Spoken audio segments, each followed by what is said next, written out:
오늘은 추즈라이프 10강 일반 서신과 요한계시록에 대해서 우리가 함께 나누고자 합니다. 여러분 성경은 히브리서부터 이렇게 펴놓으시면 되겠습니다. 히브리서부터 요한계시록까지 7권의 이 서신에 대해서 우리는 일반 서신 혹은 공동 서신이라고 부릅니다. 일반 서신, 공동 서신이라고 부르는데요. 히브리서는 80년에서 90년 사이에 기록된, 특별히 로마에서 기록된 책으로 여겨지고요. 믿음을 더욱 강하게 해서 승리하는 성도가 되도록 권면하는 서신입니다. 여러분, 왜 믿음을 권면하는 서신인가? 히브리서 11장 별명이 있죠. 믿음장이라는 별명이 있습니다. 괜히 믿음장이라는 별명이 있는 서신이 아니고요. 이 히브리서 자체가 고난과 박해 가운데 있는 성도들에게 이때 우리가 가져야 될 것, 이때 우리가 지켜야 될 것은 믿음이다를 가르쳐주는 서신이기에 믿음에 대해서 강조하는 서신이라고 할 수 있습니다. 야고보서는 60년에서 90년 사이에 예루살렘에서 기록된 서신입니다. 그리스도인이 어떻게 살아야 되는지에 대해서 교훈하는 서신이고요. 베드로 전서는 64년 로마에서, 또 베드로후서는 66년 로마에서 기록되었는데 성도들을 향해서 고난과 힘든 일들 속에서도 견디라고, 힘을 내라고 격려하는 서신입니다. 특별히 베드로후서는요, 단순히 고난만 있었던 상황이 아니라 거짓 교사들이 있었던 상황 가운데에서 거짓 교사의 교훈을 멀리하라고 권면하는 서신입니다. 여러분 그렇잖아요. 언제 사람들이 이단에 많이 빠집니까? 언제 사람들이 이단의 이런 말들이 솔깃하게 다가옵니까? 우리의 삶이 공고하고 어려워질 때 여러분 그들의 말이 평소에는 들리지 않는데 그들의 말이 너무나 달콤하게 들릴 때가 있잖아요. 베드로 후서가 그런 상황 가운데 거짓 교사의 교훈을 멀리하라고 이렇게 쓰여졌던 서신이고요. 요한 1, 2, 3서는 95년 에베소에서 성도들에게 신앙을 확신시키고 거짓 교사들의 가르침을 멀리하되 사랑으로 서로를 붙들어주라고 말하는 그런 권면하는 서신입니다. 유다서는 70년에서 80년경에 소아시아의 일부 지역에서 기록되었는데 거짓 교사의 등장에 믿음의 도를 지키라고, 믿음의 도라는 표현이 중요한데요. 믿음의 도를 지키라고 권면하는 서신입니다. 요한계시록은 여러분 잘 아시겠지만 95년에서 96년 사이에 반모섬에서 고난과 박해 속에 있는 교회를 격려하고 예수님께서 승리하신다는 확신을 주고자 특별히 사단의 교묘한 계략에 담대히 싸우라고 권면한 서신입니다. 우리가 히브리서부터 하나하나 좀 자세히 살펴보도록 하겠습니다. 여러분 히브리서는 저자가 누군지 확실하지 않습니다. 그러나 그렇다고 해서 서신을 누가 썼는지 명확하지 않다고 해서 우리의 믿음이 흔들리지는 않습니다. 왜냐하면 이 히브리서는요, 우리의 믿음에 대해서 당시 초대교회에 권위가 있었던 한 지도자가 쓴 것이란 것은 확실하기 때문에 우리의 믿음이 흔들리지 않는다는 거예요. 여러분 히브리서 저자, 특별히 히브리서 저자를 말할 때는요, 뭐 바울이다, 요한이다 이렇게 이름을 말하지 않고 히브리서를 쓴 저자는 이런 표현으로 말을 합니다. 여러분 그러니까 다른 분들하고 이야기할 때 그렇게 표현하시면 되겠습니다. 왜 히브리서를 기록했는지가 중요한데요. AD 80년에서 90년경에 기독교 신앙이 위기를 맞고 있었습니다. 여러분 이 히브리서 11장을 믿음장이라고 조금 전에 우리가 함께 나눴잖아요. 성도들이 구원의 메시지를 듣지 않으려고 하는 성도들의 문제가 있었어요. 그리고 믿음 생활을 점점 멀리하는, 예배에 참여하지 않을 뿐만 아니라 그들의 신앙도 하나님과 멀어지는, 삶이 하나님과 멀어지는 문제가 있었고요. 심지어는 믿음을 포기하려는 문제가 있었습니다. 여러분 우리 히브리서 10장 19절에서 25절의 말씀 우리 같이 한번 읽어보도록 하겠습니다. 이 히브리서를 듣게 되는, 받게 되는 사람들에게 어떤 습관이 있었는지를 우리가 한번 볼 수 있는데요. 우리 히브리서 10장 19절에서 25절 말씀 우리 한 목소리로 같이 읽도록 하겠습니다. 히브리서 10장 19절에서 25절의 말씀입니다. 같이 읽겠습니다.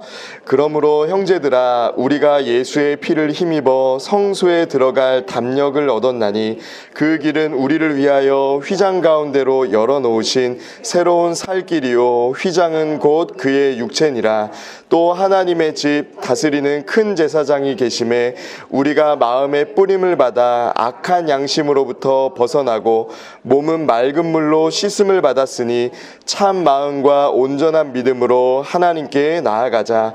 또 약속하신 이는 미쁘시니 우리가 믿는 도리의 소망을 움직이지 말며 굳게 잡고 서로 돌아보아 사랑과 선행을 격려하며 모이기를 패하는 어떤 사람들의 습관과 같이 하지 말고 오직 권하여 그날이 가까움을 볼수록 더욱 그리하자. 아멘.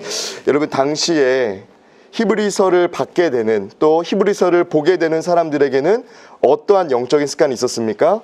모이기를 패하는 그런 모습, 모이기를 패하는 영적 습관이 있었다는 거예요. 여러분, 이것은 단순히 히브리서를 받게 되는 사람들만의 모습이 아니라 오늘 우리에게도 그런 모습이 있을 때가 있잖아요. 우리의 가정이 혹은 내 마음이 하나님과 점점 멀어지는 것과 같을 때, 내가 무엇을 믿는지 선명하게 말할 수 없고 내가 무엇을 믿는지 확신이 서지 않을 때, 여러분 히브리서를 꼭 보시기 바랍니다. 히브리서는 우리가 믿는 대상, 예수님이 어떤 분이신지에 대해서 굉장히 명확하게 말씀하고 있어요. 특별히 이 표현을 여러분 꼭 기억하셔야 되는데요. 대제사장이라는 표현으로 히브리서는 말씀을 하고 있습니다. 특별히 대제사장, 여러분 어떤 분이라는 거예요? 우리의 예배를 주관하시는 분일 뿐만 아니라 예배를 받으시는 분이라는 표현 자체가, 또 예배를, 모든 사람들의 예배를 주관하는, 또 인도할 만큼, 또 그들의 희생제물이 될 만큼 그는 죄가 없으신 분이라는 표현 자체가 대제사장이라는 표현에 담겨 있다는 거예요. 여러분, 히브리서 하면 떠올리셔야 될 표현 하나, 대제사장이라는 것을 여러분 꼭 기억하시기 바랍니다. 기독교 신앙의 위기사항에 히브리서의 저자는 믿음의 토대를 처음부터 다시 시작해야 된다는 각성의 소리를 이 히브리서를 통해서 내고 있습니다. 여러분, 우리 히브리서 5장 12절의 말씀 우리 같이 한번 읽어보도록 하겠습니다. 히브리서 5장 12절의 말씀입니다. 여러분 같이 읽도록 하겠습니다. 때가 오래되었으므로 너희가 마땅히 선생이 되었을 터인데 너희가 다시 하나님의 말씀의 초보에 대하여 누구에게서 가르침을 받아야 할 처지이니 단단한 음식은 못 먹고 젖이나 먹어야 할 자가 되었도다. 아멘. 굉장히 두려운 말씀이에요. 그리고 우리가 새겨들어야 될 말씀입니다. 왜냐하면 신앙의 연수가 오래된다고 해서, 혹은 우리가 어떤 직분이나 어떤 자리에 서 있다고 해서 우리의 신앙이, 우리의 믿음이 단단하지 않을 수가 있다는 거예요. 히브리서를 쓴 사람은요, 그 사람을 깎아내리기 위해서 혹은 비판하기 위해서 이 말을 한 것이 아닙니다. 그가 하나님 앞에 섰을 때 부끄럽지 않은 믿음으로, 성장한 믿음으로, 성숙한 믿음으로 하나님 앞에 설 수 있도록 이런 어떻게 보면 정확한 표현을 하고 있다는 것이죠. 여러분들은 어떠세요? 여러분들의 믿음을 꼭 여러분 돌아보시고, 내 믿음이 이제는 가르쳐야 될 정도의 시기와 또 직분과 그런 믿음 생활을 해왔는데, 여러 가지 활동들도 해왔는데 여전히 내가 어린아이와 같은 믿음을 갖고 있지는 않은지 여러분 돌아보시고 여러분의 믿음이 성장하는 믿음 되시기를 주님의 이름으로 축복합니다. 여러분, 우리의 믿음이 어디까지 성장해야 될까요? 어떤 교육까지 받아야 될까요? 여러분, 이렇게 생각하시면 안 돼요. 우리의 믿음이 어디까지 성장해야 되는가라는 질문에 우리가 어떤 교육을 배워야 되고 어떤 것을 해야 된다라고 여러분 생각하지 마시고요. 어디까지 우리의 믿음이 자라야 되는가라는 질문에 대해서는 우리가 주님 앞에 설 때까지 기도하고 예배드리며 찬양하는 일을 통해서 내가 성장해야 된다라는 것을 여러분 꼭 기억하시기를 바랍니다. 목사님, 그거는 매주 하는 건데요. 우리가 기본적으로 하는 건데요. 여러분, 그렇습니다. 숨 쉬듯이 기본적인 그 예배와 기도와 찬양을 통해서 우리의 믿음이 성장한다는 거예요.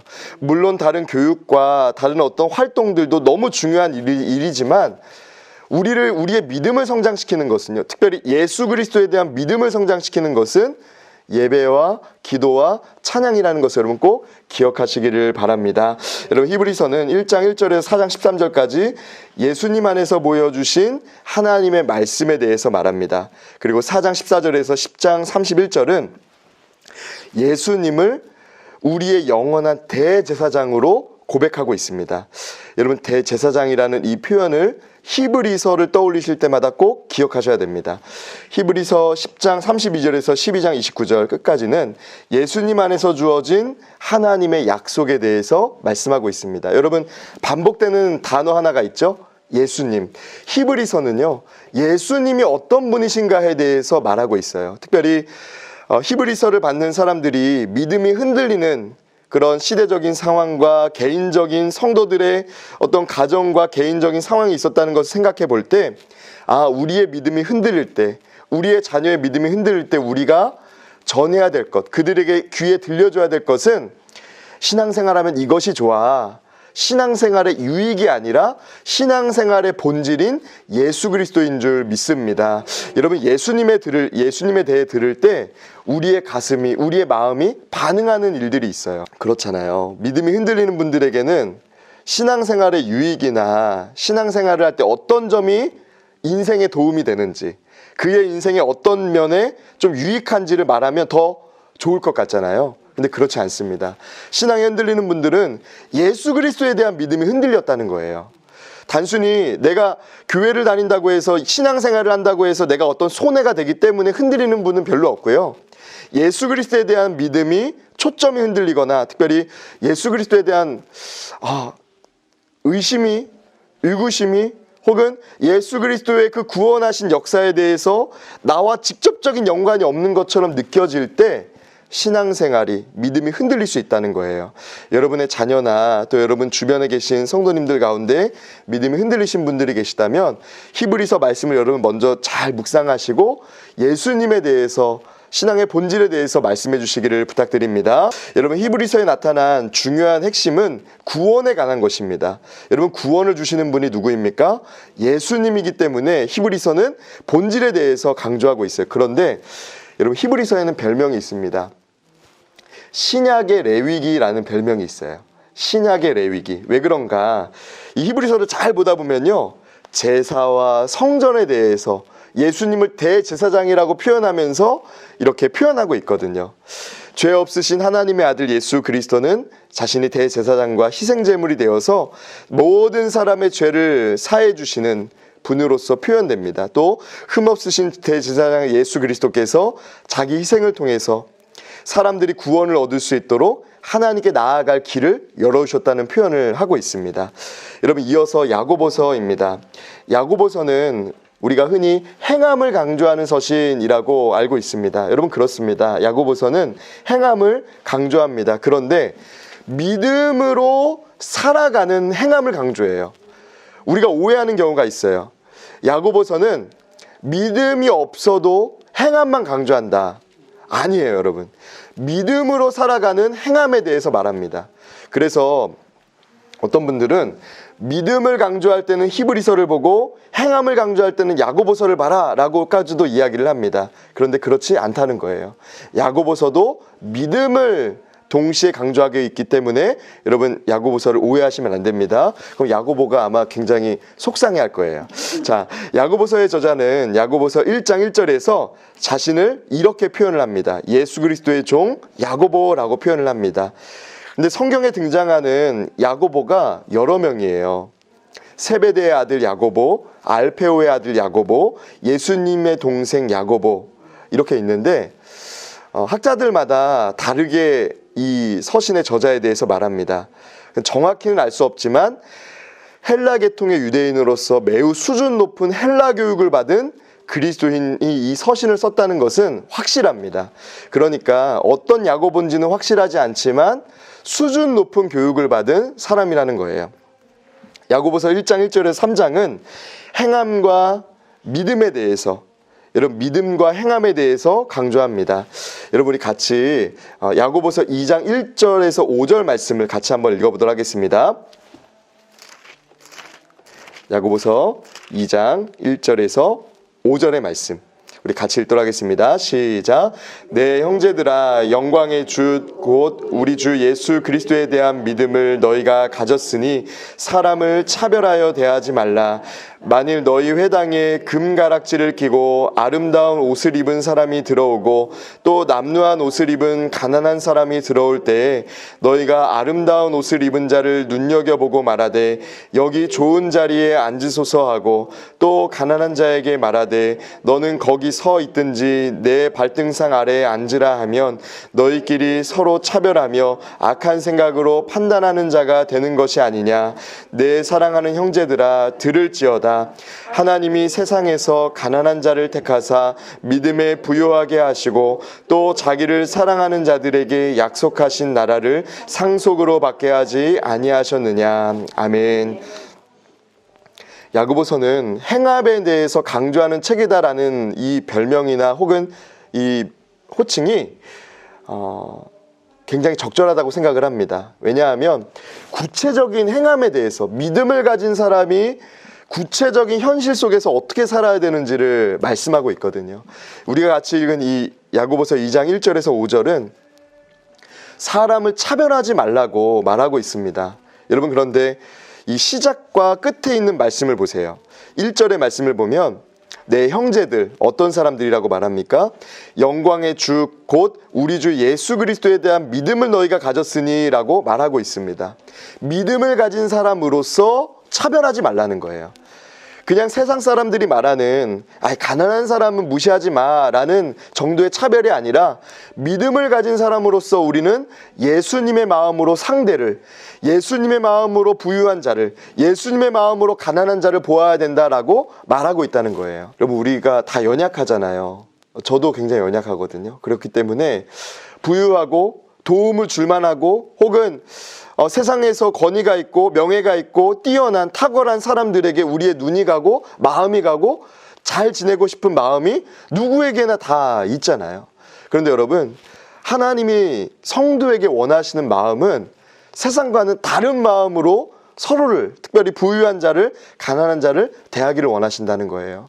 여러분, 여러분의 삶의 모습을, 여러분들이 살아가고 있는 모습을 한번 돌아보시기 바랍니다. 여러분도 여전히 세상에서 주목받는 사람에게만 여러분이 주목하고 계시다면 여러분 차별하고 있는 거예요. 세상적인 관점에서의 차별이 아니라 하나님의 마음을 가진 사람으로서 차별화가 있다는 것이죠.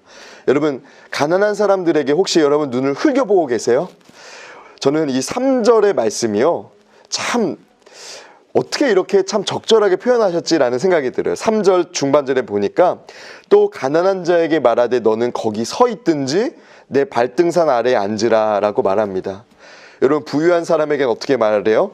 3절에 아름다운 옷을 입은 자에게는 눈여겨보고 여기 좋은 자리가 있으니 앉으라라고 구체적으로 딱 자리도 명시하는데, 가난한 자에게는 여기 앉든지 내 발등상에 앉으라고. 여러분, 우리가 얼마나 많은 순간에 이런 실수를 합니까? 저와 여러분이 하나님의 마음을 품은 성도로서, 특별히 예수님에 대한 믿음을 가진 사람으로서 가난한 사람이든 부유한 사람이든 하나님의 마음으로 바라보는 저와 여러분 되시기를 주님의 이름으로 축원합니다. 여러분, 왜 우리가 그렇게 바라봐야 됩니까? 그 형제들은요, 이런 사람이라는 거예요. 5절 말씀에 보니까 우리 5절 말씀 우리 같이 한번 읽어보도록 하겠습니다. 내 사랑하는 형제들아, 들을지어다. 하나님이 세상에서 가난한 자를 택하사 믿음에 부요하게 하시고 또 자기를 사랑하는 자들에게 약속하신 나라를 상속받게 하지 아니하셨느냐. 아멘. 여러분, 하나님의 나라를 유업으로 받은 사람이라는 거예요. 하나님 나라에 우리는 형제고 또 함께 믿음으로 부유하게 된 사람이기 때문에 무시하지 말라는 거예요. 여러분, 이런 마음을 가진 사람 옆에 두고 지내고 싶지 않으세요? 저는 저와 여러분이 곁에 두고 싶은 그런 좋은 믿음을 가진 성도가 되시기를 주님의 이름으로 축원합니다. 여러분 우리 한 구절 더 좀 보고자 하는데요. 야고보서 2장 15절에서 17절입니다. 여러분 우리 같이 읽도록 하겠습니다. 만일 형제나 자매가 헐벗고 일용할 양식이 없는데 너희 중에 누구든지 그에게 이르되 평안히 가라 덥게 하라 배부르게 하라 하며 그 몸에 쓸 것을 주지 아니하면 무슨 유익이 있으리요. 이와 같이 행함이 없는 믿음은 그 자체가 죽은 것이라. 아멘. 행함이 있는 믿음을 강조하는 표현입니다. 행함이 없는 믿음을 정죄하고 판단하는 서신이 아니라 행함이 있는 믿음을 강조하는 서신이라는 거예요. 여러분, 저와 여러분의 삶이 말로만 믿음의 삶에 대해서 전하고 하나님은 사랑이십니다 라고 말로만 하는 성도가 아니라 하나님이 사랑이심을 내가 교회 다니는지 알지 못하는, 오늘 처음 나를 만난 사람도 이분의 모습을 보니까, 이분의 삶의 모습, 이분이 말하는 표현을 보니까 이분은 진짜 믿음으로 사는 분이구나. 교회를 다니는, 교회에서 말하는 사랑이라는 가치를 삶으로 살아내는 분이구나를 삶으로 나타내는 저와 여러분 되시기를 주님의 이름으로 축원합니다. 여러분 우리 옆에 계신 분에게 이렇게 좀 축복해 주시겠어요? 하나님을 삶으로 빛내시기를 축복합니다. 이렇게 축복하겠습니다. 하나님을 삶으로 빛내시기를 축복합니다. 아멘. 여러분 야고보서는 그런 서신이에요. 하나님을 삶으로 빛내는 것에 대해서 강조하는 서신이라는 거죠. 이 중요한 핵심 주제는 당시의 빈부차별로 나타난 성도 안에 그 긴장을 이해해야만 이해할 수 있습니다. 교회는 궁핍한 사람 혹은 부유한 사람을 차별하는 공동체가 아니라 그들을 예수 그리스도에 대한 마음으로 바라보는 공동체라는 것을 강조합니다. 당시에 이 야고보서를 받았던 그런 교회들은 부자들이 예배를 드릴 때 우대를 받고 가난한 사람들을 무시를 당하는 그런 분위기가 있었기 때문에 이에 대해서 아주 정확한 표현을 통해서 야고보서는 말하고 있습니다.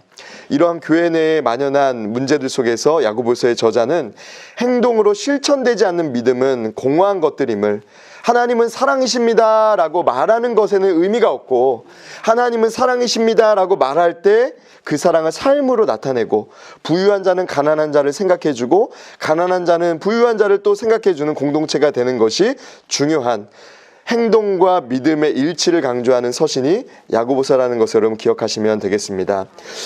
베드로 전서는요, 사도 베드로가 실루아노를 통해서 기록했다는 그런 본문을 토대로 저자를 베드로로 봅니다. 우리 베드로전서 5장 12절의 말씀 함께 읽도록 하겠습니다.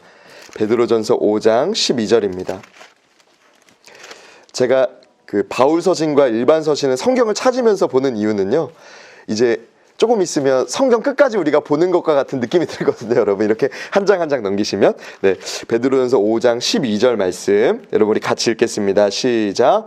내가 신실한 형제로 아는 실루아노로 말미암아 너희에게 간단히 써서 권하고 이것이 하나님의 참된 은혜임을 증언하노니 너희는 이 은혜에 굳게 서라. 아멘. 여러분 베드로 전서는요, 주 64년 네로 왕제의 박해가 급속히 가중되자 저자는 교회의 장래를 염려하지 않을 수 없었습니다. 저자는 고난과 핍박을 견디고 있는 성도들에게 힘을 주고 격려하기 위해서 이 서신을 씁니다. 그리고 그리스도인으로 사는 것은 믿지 않는 사람과 다른 삶을 사는 것이며 고난은 그리스도인의 삶의 본질적인 구속 요소임을 권면하고 있습니다. 여러분 성도에게 있어서 고난은 필수 요소라고 베드로 전서가 말한다는 거예요. 여러분 어떠세요? 듣고 싶지 않은 표현 아니세요? 베드로는요, 여러분 우리 몇 주 전에 그 커바디스라는 영화에 제가 초대교회 성도들이 당시에 암호처럼 나의 신앙을 표현하는 것 뭐라고 말씀드렸죠? 물고기 모양, 그것을 익투스라고 하는데요, 이렇게 두 개의 선으로, 곡선으로 만드는 물고기 모양을 통해서 내가 그리스도인입니다를, 나는 예수 그리스도를 믿는 사람입니다를 고백했다고 말씀을 드렸습니다. 근데 여러분 그 코바디스라는 영화를 보면 베드로가 이제 로마 안에 있던 네로 왕제의 박해를 피해서 사람들의 권면과 또 이제 그런 당시의 분위기를 통해서 피신을 하고 있는데 예수님이 자기가 도망쳐 나오는 로마로 거꾸로 가시는 것을 보면서 주님 어디로 가십니까? 라고 질문을 해요. 근데 주님이 이렇게 말씀하셨다는 거죠. 빛으로 만나주신 주님이 나는 내 사랑하는 자녀들이 박해를 받고 있는 곳으로 가고 있다라고 말했다는 거예요. 그래서 베드로는 그 말씀을 듣고 자신이 피신할 수가 없잖아요. 내가 믿고 있는 주님이 오히려 내가 살기 위해 나는 떠나고 있는데 주님은 다시 또 한 번 죽으시기 위해 그곳으로 간다고 하니까 어떻게 여러분 그걸 알면서도 돌아가겠어요? 그 피신을 하겠어요? 그래서 다시금 로마로 가서 그는 거꾸로 십자가에 매달려서 순교를 하게 되는데요. 여러분 베드로는 그것을 깨달았다는 것이죠. 성도의 삶에, 특별히 예수 그리스도를 삶으로 나타내면서 살아가는 성도에게는 고난은 피할 수 없는 것이구나. 고난은 반드시 주어지는 거구나 라는 것을 깨닫게 되었다는 것이죠. 그래서 본질적인 구성 요소라는 것을 말하고요. 여러분 고난을 경험하실 때 우리가 여러 가지 표현을 하잖아요. 변장된 축복이다. 또 축복으로 가는 과정이다. 여러분 그런데 고난 끝에 달콤한 축복이 없는 경우도 있습니다. 고난이 고난으로만 끝나는 경우도 있어요. 여러분 교회 오빠라는 영화 혹시 아세요? 교회 오빠라는 영화. 암에 걸린 한 집사님에 대한 이야기인데요. 저는 이 영화를 보기 전에는 이 집사님이 신앙이 굉장히 영화 중간중간마다 굉장히 일치월장한다는 표현처럼 믿음이 너무 원래도 깊었는데 더 뜨거워지고 정말 너무나 깊은 신앙인의 모습을 삶으로 보여주고 있는 거예요. 그래서 이분 나았겠구나. 재발했다는 이렇게 내용도 있었지만 나으셨겠구나 생각을 하면서 봤어요. 그런데 결국은 돌아가셨습니다. 너무 눈물이 나는 거예요. 너무 마음이 아프고 아내 되는 집사님도 계시는데 아마 그 영화를 보신 분들은 같은 생각을 하신 분도 있으리라 생각을 합니다. 여러분 그런데요. 성도의 삶은 이 땅에서 반드시 고난 끝에 축복이 주어진다라는 명제와 같이 여러분 받아들이시면 안 된다는 거예요. 하나님이 말씀하신 그 축복은 영적인 축복이에요. 여러분 내가 이 땅에서 고생을 하면 하나님이 언젠가는 반드시 축복을 하신다. 좋은 일로 갚아주신다. 마치 은혜 갚은 까치와 같이 다리를 고쳐주거나 그를 고쳐주면 언젠가는 내 육신의 삶으로 이 땅에 있을 때 반드시 갚아주신다. 여러분 맞죠? 하나님은 은혜를 기억하시는 분일 뿐만 아니라 우리의 헌신과 우리의 섬김을 기억하시고 우리의 고난도 기억하시고 갚아주시는 분이십니다. 그러나 우리가 생각한 방법대로만 역사하시는 분이 아니라는 거예요. 하나님의 은혜에 대한 또 고난에 대한 그런 갚아주시는 은혜는요. 여러분 사람으로는 알 수 없을 때가 있다는 것이죠. 여러분 고난을 겪으실 때 언젠가는 그 고난이 끝나겠지. 언젠가는 이 고난을 하나님이 이런 방법으로 축복해 주시겠지, 갚아 주시겠지라고 여기지 마시고 하나님께 전적으로 맡기시며 고난 가운데서도 오히려 신실하게 믿음을 지켜나가는 저와 여러분 되시기를 주님의 이름으로 축원합니다. 여러분 하나님이 축복해 주실 거야 라는 믿음이 아니라 예수님이 내 삶을 기억해 주실 거야. 예수님이 지금도 나와 함께 하셔. 임마누엘의 주님이 이 고난 가운데도 나와 함께 하셔라는 그 믿음을 하나님은 원하신다는 거예요. 이 고난이 축복으로 이어질 거야 라는 축복에 대한 믿음이 아니라 이 가운데서도 하나님은 나와 함께 하시고 내 눈물을 하나님은 보신다는 그 믿음을 하나님은 원하신다는 것이죠. 여러분 베드로 전서는요 1장부터 2장 10절까지 거듭난 사람의 새로운 삶에 대해 말합니다. 그리고 2장 11절에서 3장 7절까지는 세상에 사는 그리스도인의 자세에 대해서 말합니다. 세상에서 어떤 순간에도 흔들리거나 어떤 순간에 넘어지지 말라고 권면하고 있어요. 베드로전서 3장 8절에서 4장 19절은 박해 중에서 인내하라고 인내에 대해서 강조합니다. 그리스도인의 고난에 참여하는 삶에 대해서 말합니다. 여러분 이 표현이 참 독특하지 않으세요? 고난에 참여한다. 마치 내가 선택하는 것처럼, 내가 어떤 의지를 가지고 이것을 견디고 피할 수 있음에도 불구하고 선택하는 것처럼 참여라는 표현을 쓰고 있습니다. 여러분, 그렇습니다. 성도는요, 고난을 피하는 사람이 아니에요. 하나님이 피할 길을 내셨을 때에는 피해야죠. 그러나 하나님께서 이 고난을 견디기를 원하시고 인내하기를 원하시고 이 사람과 이 관계와 이 문제에 대해서 인내하기를 원하신다는 것을 깨달았다면 말씀을 붙잡고 기도하는 가운데 인내해야 되는 줄 믿습니다. 여러분, 어떠세요? 저와 여러분이 사람들과의 문제를 만나잖아요. 고난을 만나잖아요. 여러분, 유대인들 중에 그 홀로코스트를 경험했던 한 분의 이야기, 예화를 많이 들으셨을 텐데요. 홀로코스트를 겪었던 한 유대인의 이야기가 있습니다. 그는 늘 주님이 언젠가는 나를 구원해 주실 거야, 건져내 주실 거야 라고 그 수용소에서 늘 그렇게 날짜를 하루하루 세고 있었는데요. 이렇게 날짜를 하루하루 이렇게 세고 있었는데 주님이 언젠가는 나를 구원해 주실 거야 라고 쓰면서 하루하루 날짜를 세다가 주님은 나를 건져주시지 않기로 작정하신 것 같아. 주님은 나의 고난을 모르시는 것 같아. 이런 메시지를 남기고 더 이상 날짜가 표시가 안 돼 있는 거예요. 이 사람이 죽었다는 거예요. 같이 있었던 그 유대인 수용소에 있었던 분이 이제 고백을 하는 거예요. 그런 고백을 남긴 거예요. 같이 있었던 믿음의 형제 중에 그렇게 날짜를 세면서 자포자기 하듯이, 그래서 그의 눈빛이 그 이후로는 멍해지고 그는 살 소망이 없이 살다가 그렇게 가스실에서 이제 운명하게 되었다고 이야기하는 것을 보게 되었습니다. 여러분, 어떠세요? 베드로 전서는요, 박해 가운데 있는 특별히 믿음을 가진 사람들에 대해서 로마 황제가 아주 가혹한 핍박을 하는 그 시대 속에서 믿음을 지키는 것이 의미가 있다고, 뿐만 아니라 하나님께서 우리와 함께 하실 뿐만 아니라 우리의 삶을 기억하신다고, 그러니 인내해야 된다고 강조했던 서신이었다는 것이죠. 여러분, 베드로전서의 가장 중요한 주제는 세상 속에서 그리스도인으로 산다는 것의 의미입니다. 여러분, 베드로전서 1장 1절에서 2절 말씀 우리 같이 한번 보도록 하겠습니다. 베드로전서 1장 1절에서 2절 말씀. 여러분, 성도에 대해서 어떤 표현을 하고 있는지 여러분 잘 보세요. 우리 같이 읽도록 하겠습니다. 베드로전서 1장 1절에서 2절입니다. 예수 그리스도의 사도 베드로는 본도, 갈라디아, 갑바도기아, 아시아와 비두니아에 흩어진 나그네 곧 하나님 아버지의 미리 하심을 따라 성령이 거룩하게 하심으로 순종함과 예수 그리스도의 핏부림을 얻기 위하여 택하심을 받은 자들에게 편지하노니 은혜와 평강이 너희에게 더욱 많을지어다. 아멘.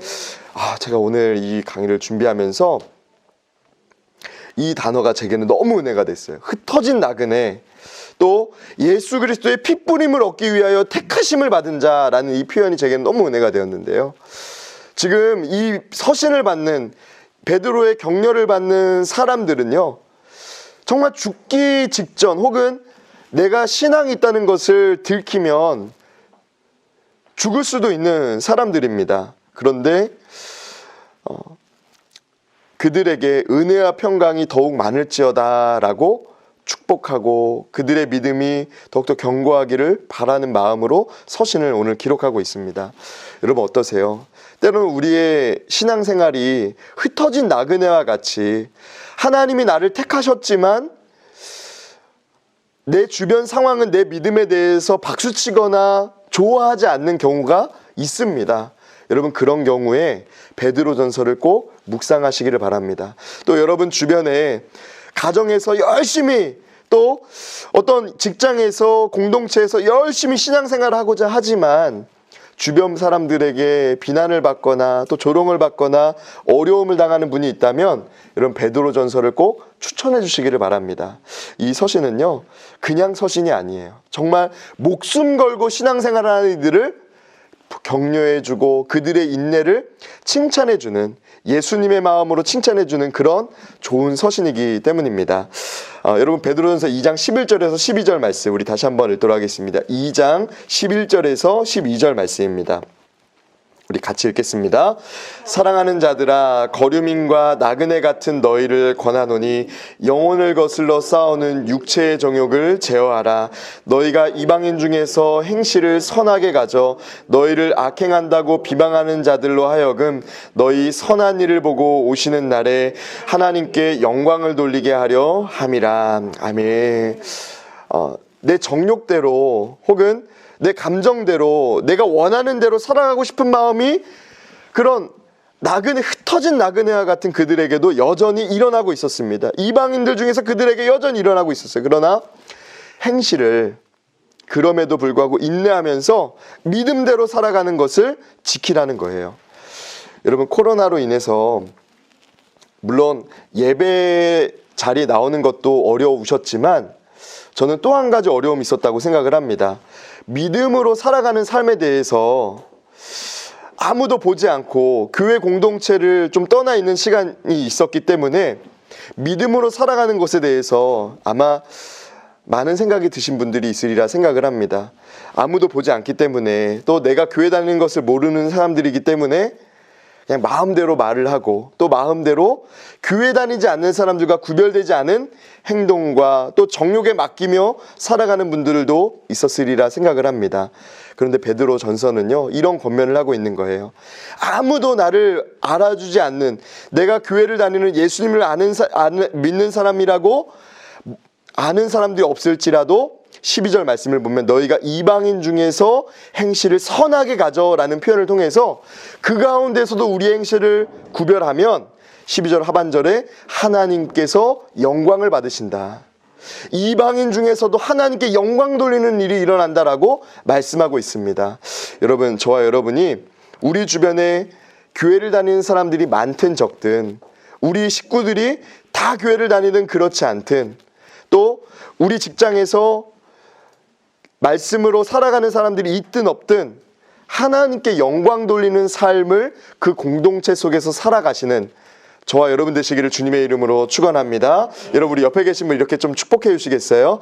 당신은 하나님께 영광 돌리는 사람입니다. 이렇게 축복하겠습니다. 당신은 하나님께 영광 돌리는 사람입니다. 아멘. 여러분, 우리의 삶이 하나님이 언제 우리를 만나주시고 찾아오셔도 하나님께 영광 돌리는 삶이 되시기를 주님의 이름으로 축복합니다. 오늘 이 강의를 준비하면서요, 그런 마음이 들었습니다. 주님이 언제 우리를 부르실지 모르겠다. 사실 저는 이렇게 장례 예배를 섬길 때마다 그런 마음을 갖고 있거든요. 제게는 개인적으로 장례 예배를 준비하면서 고인이 어떤 분이셨는지, 고인이 어떤 신앙생활을 하셨는지, 또 교회를 안 다니셨으면 어떤 상황 속에 계셨는지를 이렇게 유가족분들에게 여쭤보고 말씀을 준비를 하는데요. 그 어떤 분도 몇 날 며칠 죽을 거라고 예상하고 돌아가신 분이 안 계십니다. 오늘 우리도 여러분 그렇잖아요. 언제 하나님이 나를 불러가실 거란 거 아무도 알지 못하잖아요. 그런데 하나님이 언제 우리를 찾아오시든 언제 우리를 부르시든 하나님 앞에 부끄럽지 않은 삶으로 살아내는 저와 여러분 되시기를 주님의 이름으로 축복합니다. 베드로전서는 바로 그것을 이야기하면서 인내하라고, 내가 마음대로 살고 싶은 그런, 내가 이방인처럼 살고 싶은 마음이 들 때에도 인내하라고 말하는 서신이 이 베드로전서입니다. 여러분, 베드로후서는요 조금 내용이 다릅니다. 베드로후서는 저자 베드로가 베드로후서 3장 1절에서 베드로전서를 언급하면서 두 번째 편지인 베드로후서를 작성한다고 말합니다. 우리 베드로후서 3장 1절의 말씀 우리 같이 한번 읽어보도록 하겠습니다. 베드로후서 3장 1절입니다. 우리 같이 읽겠습니다. 시작. 사랑하는 자들아, 내가 이제 이 둘째 편지를 너희에게 쓰노니 이 두 편지로 너희의 진실한 마음을 일깨워 생각나게 하여.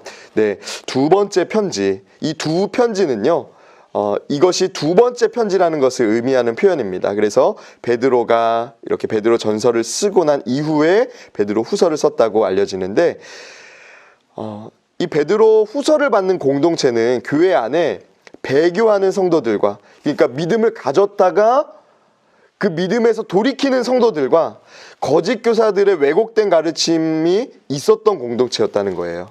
이것에 대해서 경고하면서 하나님과 예수 그리스도에 대한 바르고 깊은 지식을 가져야 된다고 권면하는 서신입니다. 여러분, 조금 다르죠? 베드로 전서는 고난에 대해서 인내해야 된다라는 서신인 반면에 베드로 후서는 그 고난 가운데 믿음을 돌이키고 배교하는 사람들 속에서 믿음을 돌이키면 안 된다고, 또 거짓 교사들의 그런 달콤한 유혹에 넘어가면 안 된다고 말하는 서신이라는 것입니다. 여러분, 베드로 후서는 그런 면을 강조하는 서신입니다. 거짓으로 우리에게 가르치고 또 왜곡된 믿음에 대해서 가르치는 사람들 안에서, 배교하는 성도들 안에서 믿음을 지켜나갈 때 예수님께서 우리의 믿음을 기뻐하시고 결국은 우리가 승리하는 그리스도인 된다는 것을 베드로후서는 말씀하고 있다는 거예요. 이런 베드로후서 1장 1절에서 11절은 부르심과 택하심을 굳게 붙잡는 성도의 삶에 대해서 말합니다. 1장 12절에서 22절은 주님의 재림의 확실함에 대해서 말해요. 2장 1절에서 22절은 거짓 교사들과의 논쟁에 대해서 말하고요. 3장 1절에 13절은 주의 재림은 확실하다에 대해서 말합니다. 우리 베드로후서 3장을 우리 같이 한번 읽기를 원하는데요. 네. 죄송합니다. 베드로후서 2장 1절의 말씀을 먼저 읽도록 하겠습니다. 베드로후서 2장 1절입니다. 시작. 그러나 백성 가운데 또한 거짓 선지자들이 일어났었나니 이와 같이 너희 중에도 거짓 선생들이 있으리라. 그들은 멸망하게 할 이단을 가만히 끌어들여 자기들을 사신 줄을 부인하고 임박한 멸망을 스스로 취하는 자들이라. 아멘. 여러분, 이단의 문제는요, 자기만 현혹되는 것에 현혹되지 않고 다른 사람까지도, 가정까지도, 다른 공동체까지도 물들이고 망하게 하는데 그 문제가 있습니다. 여러분 어떠세요? 먼저는 저와 여러분이 우리의 믿음이 흔들리지 않기를 위해 기도해야 되고요.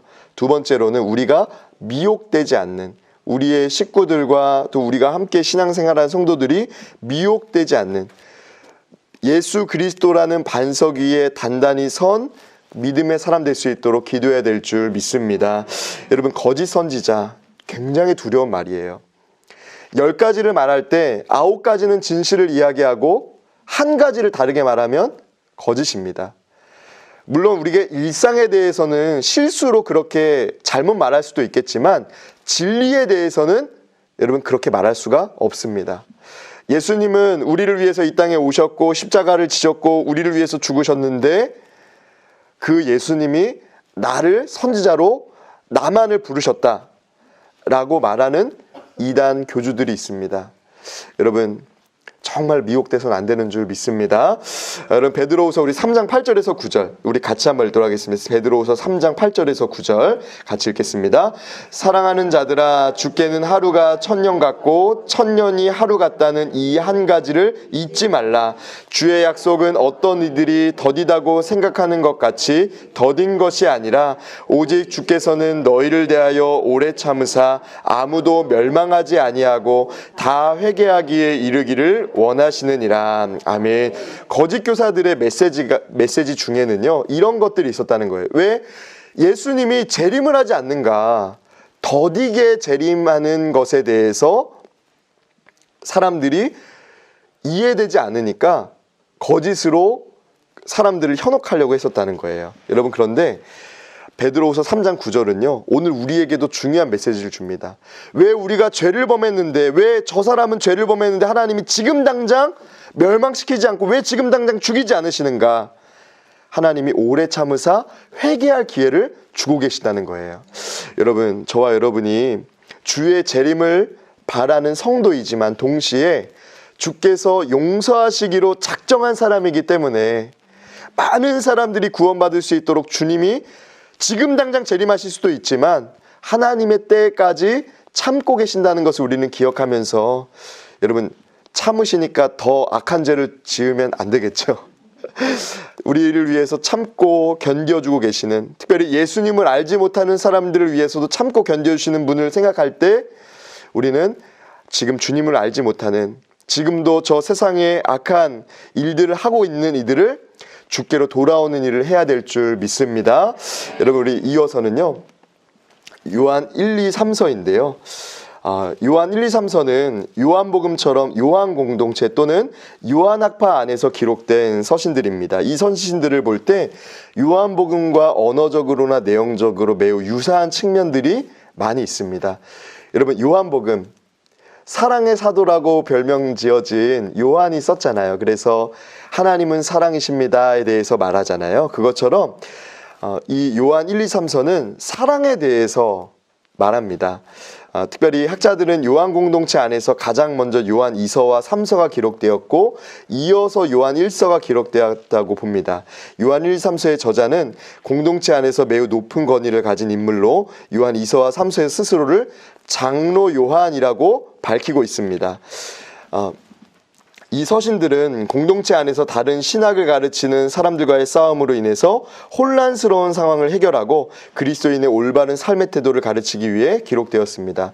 여러분, 장로 요한이다라는 이 표현 오해하시면 안 돼요. 오늘날의 직분인 장로가 아니라 당시에는 이제 목회자 중에 시니어 그룹을 이야기할 때 이 장로라는 표현을 썼습니다.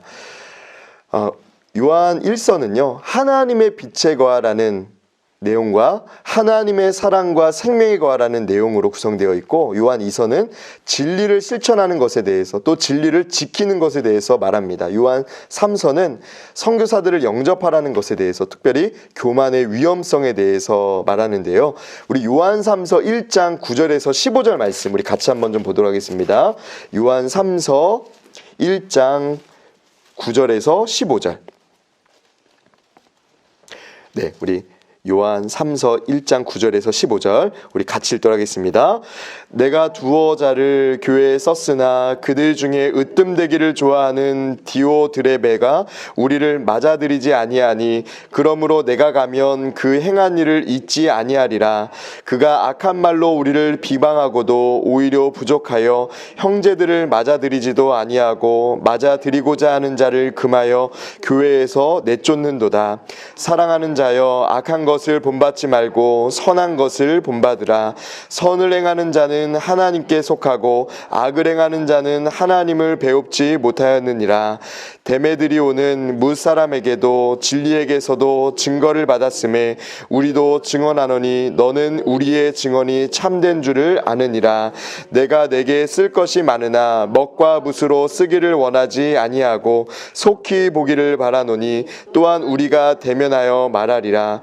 평강이 내게 있을지어다. 여러 친구가 내게 문안하느니라. 너는 친구들의 이름을 들어 문안하라. 아멘.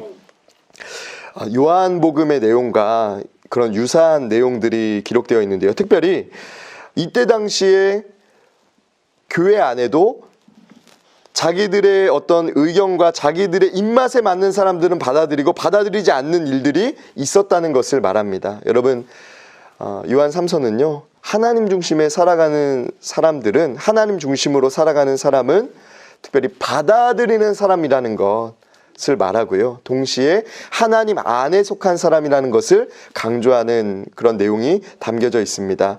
여러분, 거짓 교사들이 요한 공동체에도 있었거든요. 근데 이때 당시에 요한 1, 2, 3서는 거짓 교사들에 대해서 어떻게 싸우기를 원하는가, 성도들이 어떻게 반응하기를 원하는가, 사랑으로 서로 똘똘 뭉쳐서 사랑으로 서로 권하고 붙들어주고 사랑으로 하나님에 대한 지식을 가르쳐 줌으로써 거짓 교사들에 대해서 이기기를 원했습니다.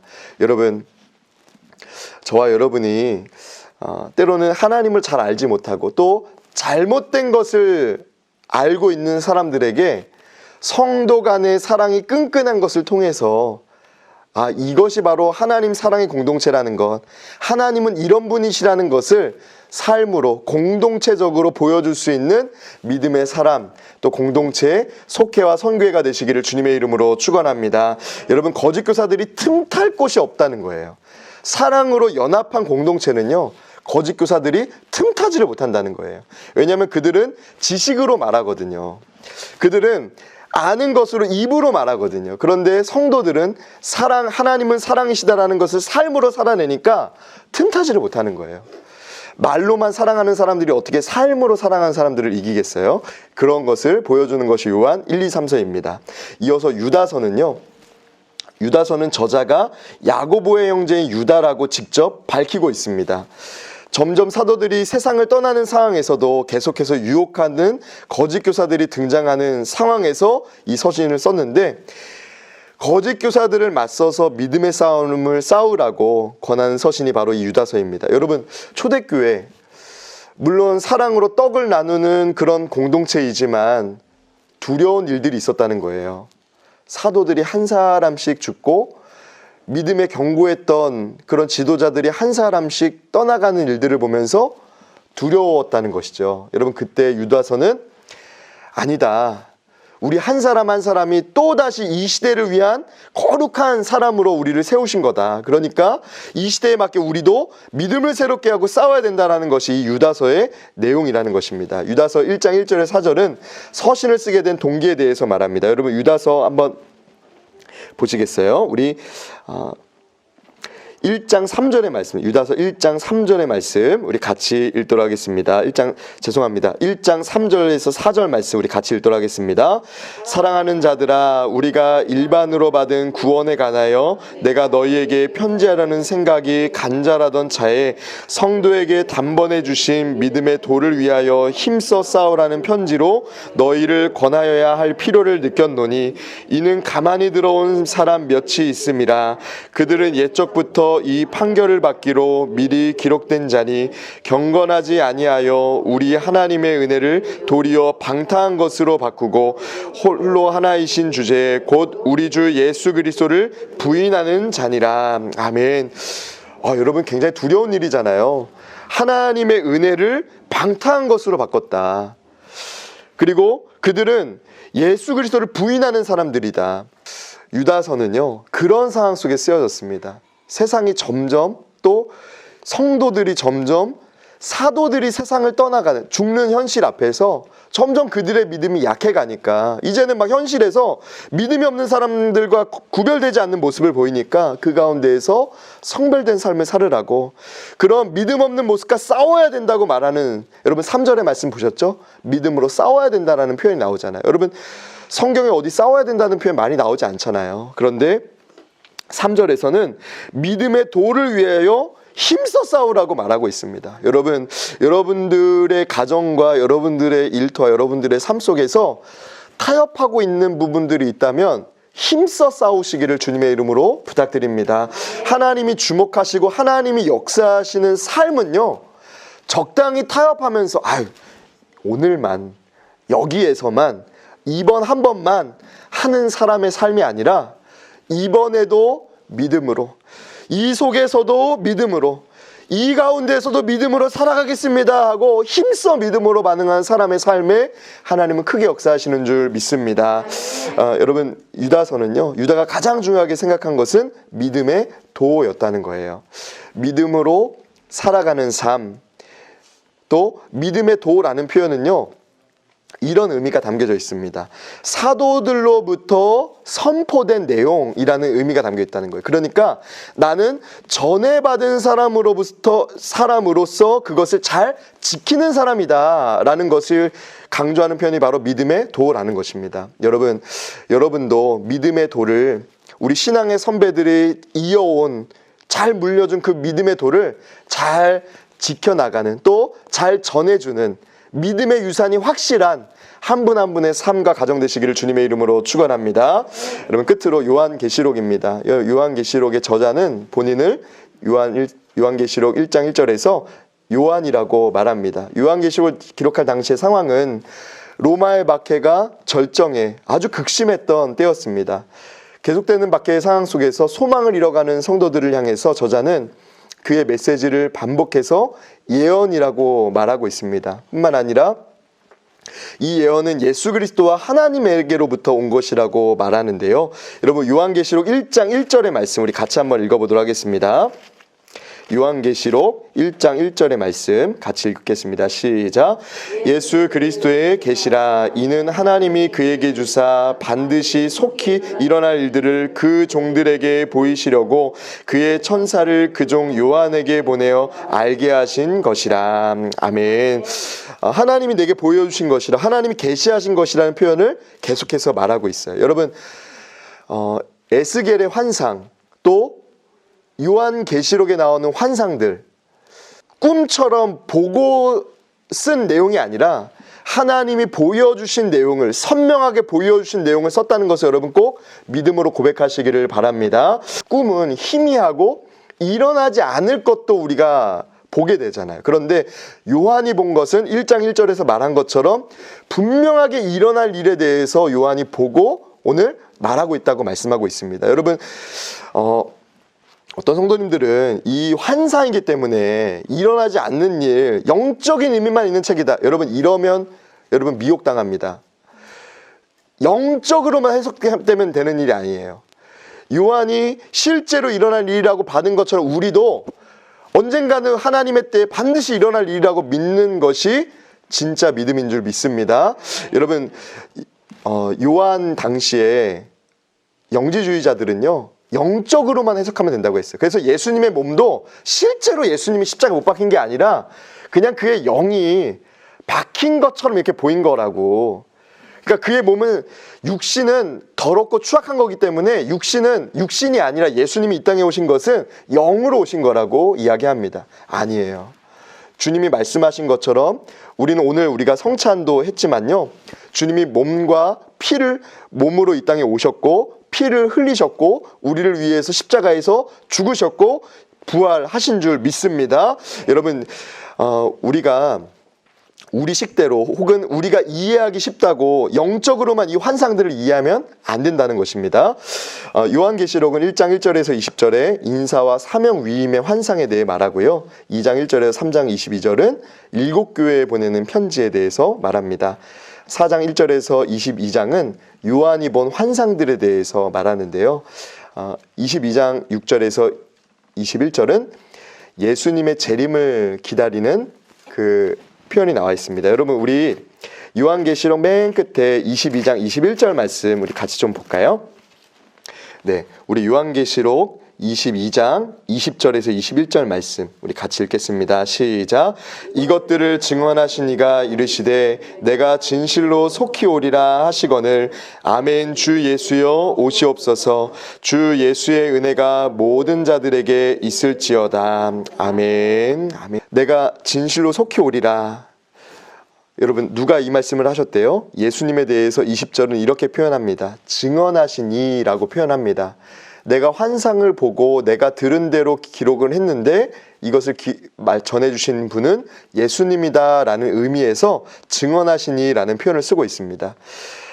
여러분, 저와 여러분이 주님 오실 때까지 흔들리지 않는, 박해가 심각한 상황에서도 요한계시록을 듣고 요한계시록을 보았던 성도들의 믿음이 흔들리지 않고 하나님 앞에 바로 섰던 것처럼 오늘 이 시대가 기독교, 특별히 성도들에 대해서 그들의 믿음을 손가락질하든 교회를 다니는 분들에 대해서 비난을 하든 관계없이 하나님 보시기에 아름다운 믿음으로, 굳건한 믿음으로 서 있는 저와 여러분 되시기를 주님의 이름으로 축원합니다.